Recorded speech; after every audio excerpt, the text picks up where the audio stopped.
Hi, I'm Todd Bettison, Chief of Police of the Detroit Police Department. What you're about to watch is a critical incident debriefing. The purpose for the briefing is to show our department's transparency. You'll get a chance to see and know exactly what happened during this officer-involved shooting. We hold our officers to the highest standards. Integrity, professionalism, transparency are our core values. Thank you. You are about to see relevant video footage and learn about other evidence and police procedures related to this case, so you can have a better understanding of what occurred based upon what we know right now. We are in the early stages of this investigation, which can often take up to a year to complete. Our understanding of this incident may change as additional evidence is collected, analyzed, and reviewed. We do not draw any conclusions on whether the officers acted consistent with our policies and the law until all the facts are known and the investigation is complete. A word of caution: the images you're about to see may be disturbing. When a police officer uses force to arrest a suspect or defend against an attack, it can be graphic and difficult to watch. In addition, there may be strong language used by those shown in the video. Viewer discretion is advised, especially for young children and sensitive viewers. My name is Captain James Coles. I am working at Internal Controls.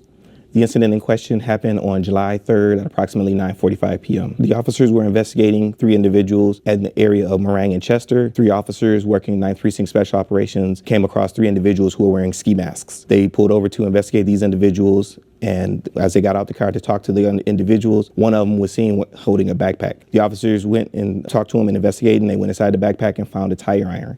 As they were talking to this individual, another one of the officers investigated the second individual, who appeared to have something in his waistband underneath his hoodie. As he was kind of talking to him and starting to try to do an investigation and reaching to see what it was, the individual fled on foot. 2 of the officers engaged him and chased him a very short distance, and they were able to get him to the ground. As the officers were trying to get him handcuffed, the individual kept reaching underneath him, and they were telling him, giving him verbal commands to stop reaching, show us your hands. The individual shot the officer in the hand, and the officer returned fire to the individual. The other 2 suspects that were at the scene, one of them fled on foot. The other one was detained by the 3rd officer, who was still at the scout car with them. So there were 3 officers that all of them worked at the 9th Precinct Special Operations Unit. So there were 3 subjects. One of them was detained at the scene. One of them was the one who got shot by the officer, and the 3rd one fled on foot. The body-worn cameras of the officers were recording. They captured the incident, and the initial investigation was captured on a traffic camera. The individual suspect fired 1 shot, and the officer fired 6. They recovered shell casings from the suspect's weapon, also the suspect's weapon itself, and then shell casings from the officer's weapon. A tire iron was recovered from the backpack, and also gloves and a screwdriver. You're going to see officers' body-worn camera footages as well as dash cam car footage of this incident. Body-worn cameras are used by most officers assigned to field duties. The angle of the camera prohibits viewers from seeing everything the officer saw and experienced. They are worn at chest level and capture a general perspective within line of sight of that angle. Upon activation, both audio and video will turn on. However, body-worn video cameras have a buffer of video without audio from 15 seconds prior. During the struggle with the suspect, the officer's body-worn camera became deactivated as they were trying to grab him and get his hands behind his back to get him handcuffed. But the camera did reactivate itself before the shooting occurred, so we do have audio and video of the incident. The officers were patrolling the area of Meringue and Chester Street when they observed 3 subjects walking from the side of a building towards the street, all wearing ski masks. Officers made contact with the 3 males who were walking and conduct an investigatory stop.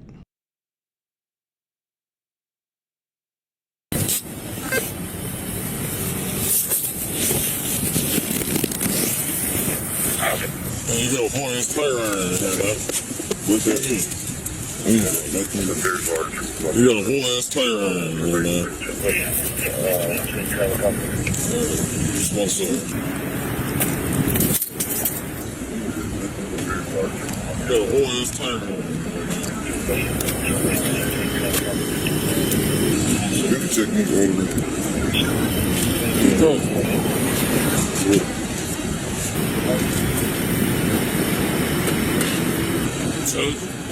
But you know me? I don't know you. I know you from the campaign, brother. Making sure you're on straight. What's your name, man? You don't know under your hoodie? Yeah, I'm good. Under your hoodie? How you spell that? Under your hoodie. No. What's that? I'm good. Under your hoodie? No, I'm good. What's that?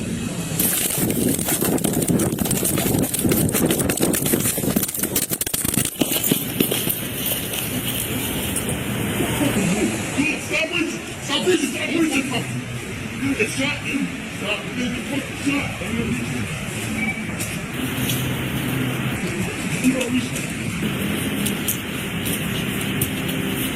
fucking reaching.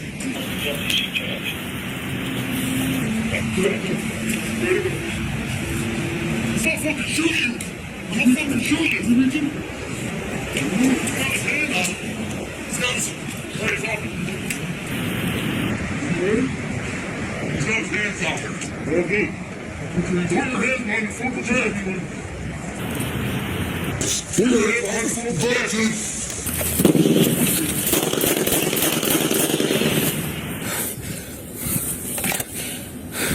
He's still alive. Stop breathing. Stop breathing. With that. Stop. You got the gun?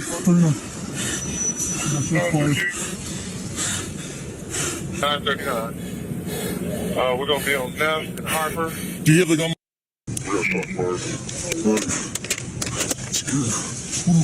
He's still breathing.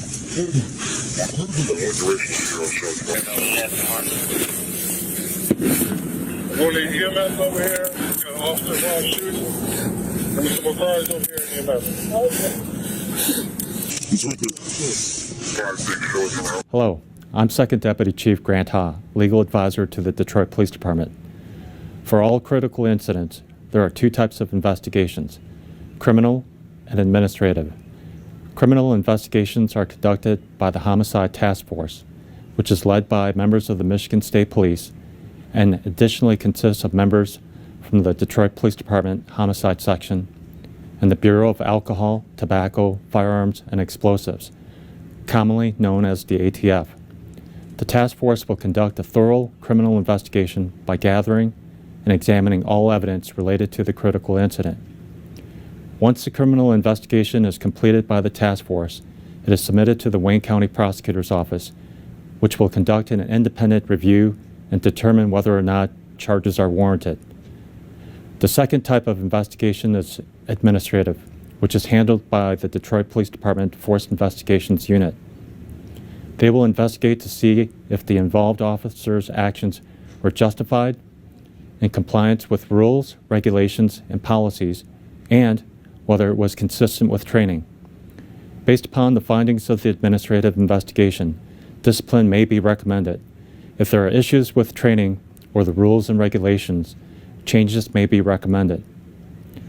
Additionally, separate and apart from the disciplinary process, a member's duty status will be changed to administrative no gun, suspended with pay, or if the member's conduct readily appears to be egregious, the Chief of Police will make a recommendation to the Board of Police Commissioners to change the member's duty to administrative leave without pay, but with medical benefits. The latter action removes all law enforcement authority and takes the member's pay away until the member has an opportunity for an administrative hearing before an arbitrator.